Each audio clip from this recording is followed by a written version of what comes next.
Today I want to talk about how a single skit may have ruined Chris Farley's life.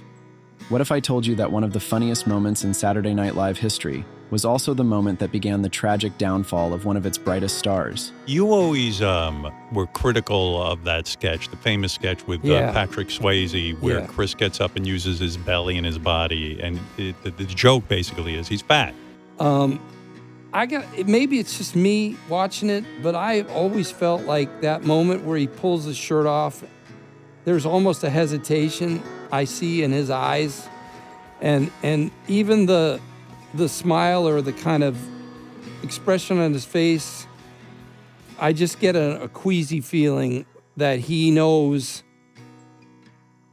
a good chunk of this reaction is because of my body. Comedy is a double-edged sword. It can bring joy and light into the darkest corners of our lives, but sometimes that laughter comes at a cost that even Chris Farley himself did not understand until it was too late. But behind the laughter, behind the infectious smile, there was a darkness that few saw and even fewer understood. One of the most iconic moments in Farley's career was the Chippendales skit on Saturday Night Live. It was 1990, and Farley was paired with the charismatic Patrick Swayze in a dance-off to win a spot as a Chippendales dancer. The audience roared with laughter as Farley threw himself into the performance with wild abandon. On the surface, it was classic Farley, physical, fearless, and utterly hilarious. But beneath the surface, the skit revealed a deeper, more troubling truth. Farley was always self-conscious about his weight, and while the world laughed at his antics, Farley was left to confront the reality that much of his humor was built on the very thing that caused him so much pain. From that point on, Farley's insecurities began to spiral out of control. The pressure to be the funny fat guy drove him to extremes.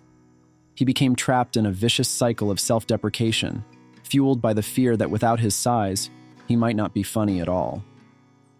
Farley began to lean more heavily on drugs and alcohol to cope with the weight, both literal and figurative, that he carried with him. Farley's comedy was always physical, but as time went on, it became clear that his physicality was taking a toll. His friends and colleagues started to notice a change. The energy that once seemed boundless began to wane. Farley was fighting a losing battle against his own demons, and the Chippendales skit was a turning point, a moment that symbolized the beginning of his downward spiral.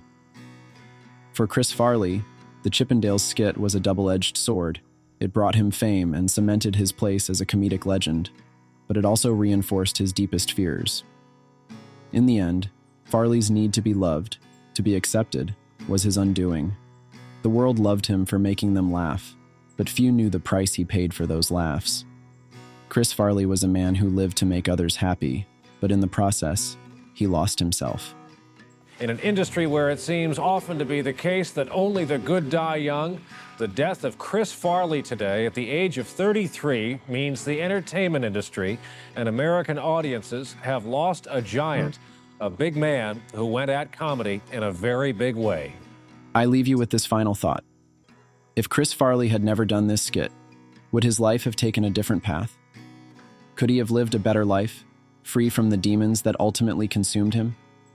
Is the world a better place because Chris Farley chose to put the smiles of others before his own happiness? All these questions fascinate me.